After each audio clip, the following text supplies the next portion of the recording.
ये जरूरी तो नहीं कि जिस पर आप भरोसा करते हैं वो आपके भरोसे के काबिल हो।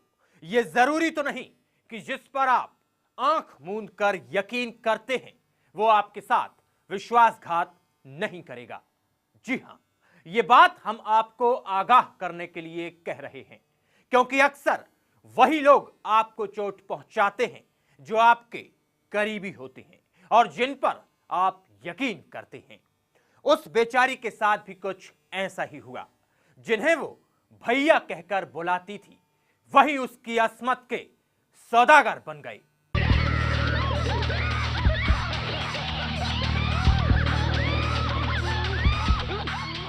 यहां हुई है इंसानियत एक बार फिर शर्मसार।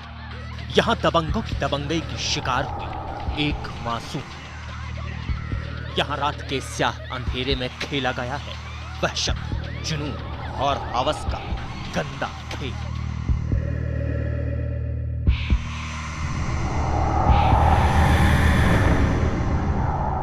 अपना चेहरा छुपाए इस लड़की को अपनों पर भरोसा करने की वो सजा मिली है जिसे ये ताउम्र नहीं भुला पाएगी। इस लड़की के साथ जो गुजरी है वो इंसानियत को शर्मसार कर दे। इसके साथ जो हुआ वो इसने कभी सपने में भी नहीं सोचा था। जिन लड़कों को ये भाई कहकर पुकारा करती थी उन्होंने ही इसकी इज्जत को कर दिया तार-तार। यमुनानगर के छप्पर इलाके की रहने वाली सपना रोज की तरह उस दिन भी घर से किसी काम के लिए निकली थी कि तभी गांव के कुछ दबंग लड़कों ने इसे आवाज दी और सपना को अपने पास बुलाया।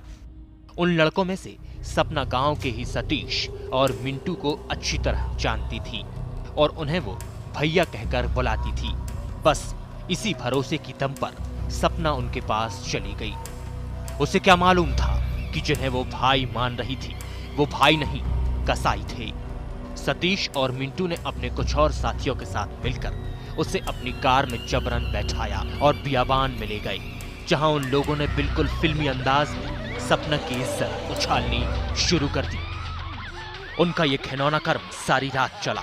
सपना पूरी रात चीखती रही, चिल्लाती रही, अपने लिए रहम की भीख मांगती रही, लेकिन जालिमों ने कार में चल रहे म्यूजिक सिस्टम का वॉल्यूम तेज कर दिया और उसी आवाज में सपना की गुहार कहीं गुम सी हो गई।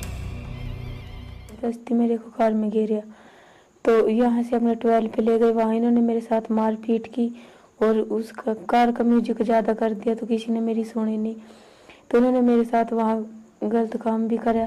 सपना वहाँ बर्बाद हो रही थी और यहाँ घर वाले जवान बेटी के अचानक गायब हो जाने से परेशान थे। घर वालों ने सपना की सारी रात तलाश की लेकिन उसका कोई सुराग न मिला। अगले दिन सुबह सपना तो मिली लेकिन बीती रात के अंधेरे में वो कहीं खो चुकी थी। उसके सारे सुनहरे सपने चकनाचूर हो चुके थे। सपना दबंगों के खेतों में बने मकान से मिली। अपने ऊपर हुए जुल्मों की दास्तान जब उसने घर वालों को सुनाई तो परिजन फौरन थाने पहुंचे, लेकिन दबंगों ने यहां भी उनका पीछा नहीं छोड़ा। अपने लाडलों की इस करतूत पर पर्दा डालने के लिए उनके बाप थाने पहुंच चुके थे, जहां सपना के परिवार वालों को केस दर्ज न करने और समझौता करने की धमकियां दी जा रही थी। दोनों पक्षों में हाथापाई की नौबत तक आ गई। तब जाकर पुलिस ने मामला दर्ज किया और 5 लोगों के खिलाफ रेप का मामला दर्ज कर दी है उनकी शिद्दत से तलाश शुरू। लड़का है राजपूतों का मिंटू, वो उसको जरा में ले गया जबरदस्ती और उसके साथ रेप करा के ट्यूबवेल में। इसके अलावा 3-4 लड़के और हैं वहीं के खानपुर के ही। वो FIR दर्ज कर ली, उसके जान पे आगे जाना तफ्तीश जारी है। जैसे तफ्तीश में आगे देखेंगे। रात को लापता हुई थी और हमने सवेरे उठ के 4 बजे देखी है। फिर हमने छानबीन करी और आसपास लड़की नहीं मिली जी। फिर हमने सवेरे 10-11 बजे रिपोर्ट करी थाने में। फिर पुलिस वालों ने कार्रवाई करी, तो फैसला कर लो। दाब दबाव भी बहुत दिया जी। जब मैं नहीं माना तो उन्होंने हाथापाई भी करी जी। फिलहाल तो सभी आरोपी पुलिस की गिरफ्त से बाहर हैं, लेकिन इस वारदात से इलाके के लोग सख्ती में हैं।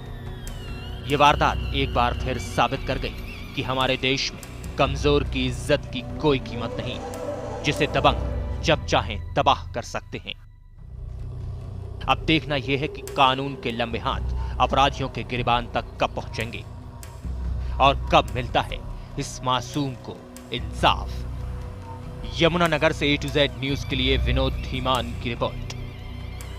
अभी यहां लेंगे एक छोटा सा ब्रेक। आप कहीं मत जाइएगा, क्योंकि ब्रेक के बाद आपको दिखाएंगे लापता होने के बाद मासूमों के साथ क्या हश्र होता है।